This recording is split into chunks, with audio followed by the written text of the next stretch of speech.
So today I am out on a walk. It's a lovely fall day. It's about 5 degrees here right now, which I think is about 26 Fahrenheit. So I guess it's 6 degrees. Yeah, so 26 Fahrenheit, something like that.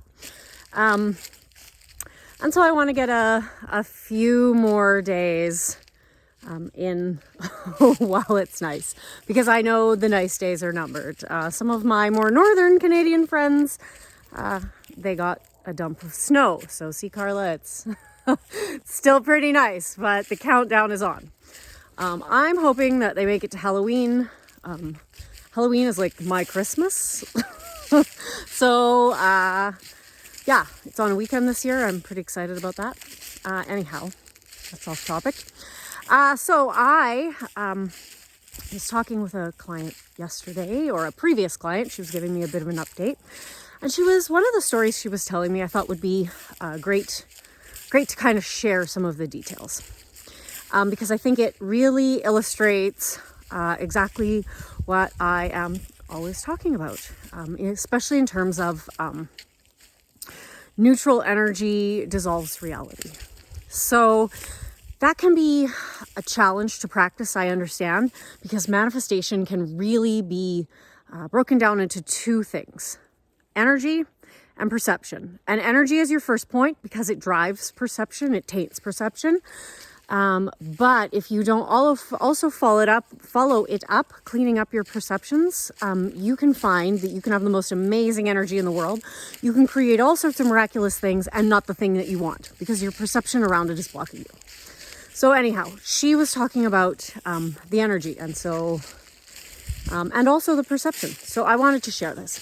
So she said that during when she was manifesting her specific person back, they had a shared bank account, and they split that.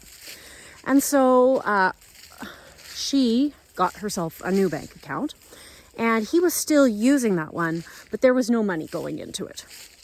And so, but he still had a bill coming out. And so she contacted him to let him know that the money was still coming out, and that he should pay attention because he was getting a lot of NSF charges.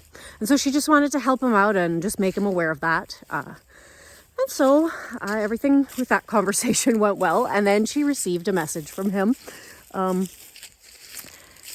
to deposit an amount of money. Thank you. And then that was the end of that.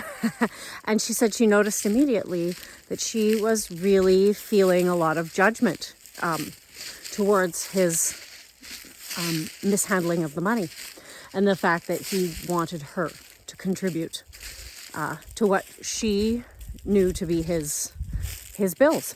And so she felt a lot of anger, and she felt a lot of judgment. And she said, in that moment, I noticed that I was feeling this judgment, and I noticed that I was feeling this anger, and I didn't respond, but instead I went inside and I focused on my perception of the situation, and that I was really angry, and that I was really judging him. And she says, and then when he was paid a few days later, he left the exact amount of money that he had requested she deposit. He had left that from his pay rather than pulling it out and putting it in a separate account, which he had been. And so I thought this was a really excellent example of how this is done. It doesn't matter whether it's a bank account, it doesn't matter whether it's a relationship, it doesn't matter whether it's a job, it doesn't matter what it is. But this is how you use the tool for the small things in the moment, especially when the small things, we often use those to paint the picture of the possibility of the big things. Hopefully that made sense. But I want you to understand how perception and energy together create your reality. So, okay, I just wanted to share that while I was on my walk, and I'm going to plug my headphones in and and do what I do. Have a great day.